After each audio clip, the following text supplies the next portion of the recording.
right, well, after any given debate, town hall forum, or one-on-one with a candidate, there is the inevitable criticism. Why didn't you ask this? How come you let him off on that? Why weren't you tougher? And worse. This week's ABC forum was also under scrutiny, but this time, kudos went to the questioners, as in members of the general public.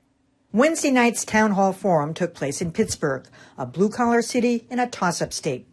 Invited by ABC, many attendees voted for Trump last time around, but this time they are all undecided. These were really tough questions from these uncommitted voters here in this crucial battleground. And true enough, they were. Why would you downplay a pandemic that is known to disproportionately harm low-income families and minority communities? I thought you were doing a good job with the pandemic response until about May 1st. Why did you throw vulnerable people like me under the bus? Why don't you support a mandate for national mask wearing? And why don't you wear a mask more often? The president inexplicably blamed Joe Biden for that.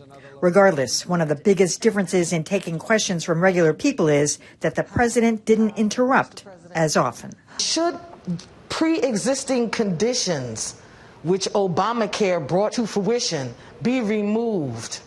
No. Please stop and let me finish my question, sir. In the past, ABC's David Muir, Jonathan Karl, and George Stephanopoulos have all taken heat for going soft on Trump, although Stephanopoulos stepped up his game this time. We still are dealing with 195,000 deaths in the United States right now. Does it make you think, is there anything I could have done differently? Anything? I think we could have had 2 million deaths if we didn't close out the country. So you regret nothing? No, I think we did a great job. But perhaps the best question came from Pastor Carl Day, who voted for the Green Party last time. You've coined the phrase, make America great again. Right. When has America been great for African Americans in the ghetto of America? Well, I can say this. We have tremendous African American support. You've probably seen it in the polls. The questions were spot on. As for the answers. So, John, you've moderated a million debates and town hall forums. I don't know how much of this was orchestrated. They obviously hand-selected these people, and they knew what their questions were going to be. But do you think they helped them with them, or do you think this is all genuine and from the heart from each of these questioners? Well, that's a great question. I would like to know more about how the questioners were selected. ABC noted at the beginning of the program that they went for diversity, Democrats, Republicans, independents, and so forth. What did the network have? CNN didn't explain on its forum with Joe Biden last night. And did they work with them on the questions to make sure there wasn't going to be duplication? I'd like to know more about that. I think that'd be useful information. But look, I don't really care for this idea of citizen questioners.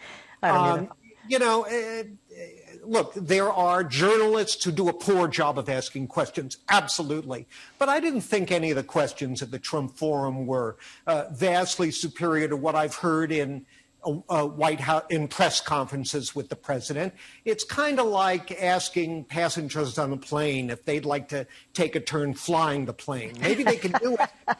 But what made it work this time was because the president, it even penetrated that brie wheel, hold his comb over up, that he couldn't jump ugly with these people the way he likes to do with regular reporters. Right. I think what we saw here was candidate Trump trying to appeal to voters, and that's why there was a different response to the questions. But I also think to get back to the original question of why these citizens could ask these tough questions when reporters haven't been, I think it's this contradictory combination of not going to throw away my shot and nothing to lose. So most people don't get a chance to ask questions to the president directly, so they're going to ask them. And they have nothing to lose. They're not trying to gain access. They're not trying to get a story. Mm-hmm. They're not trying to stay on the air.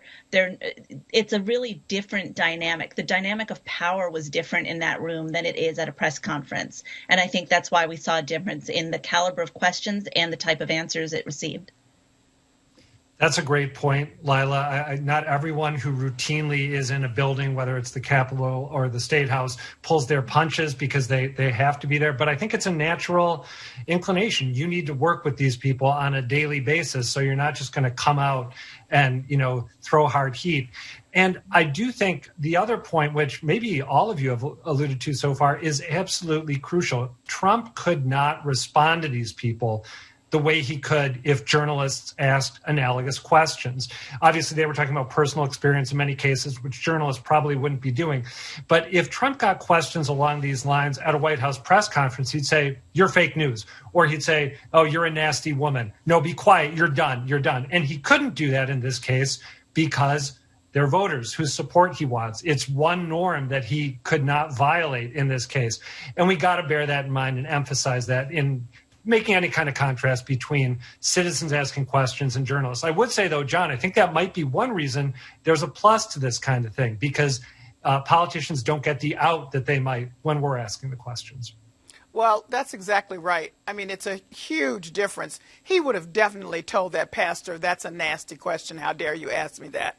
Come on, if he were a journalist.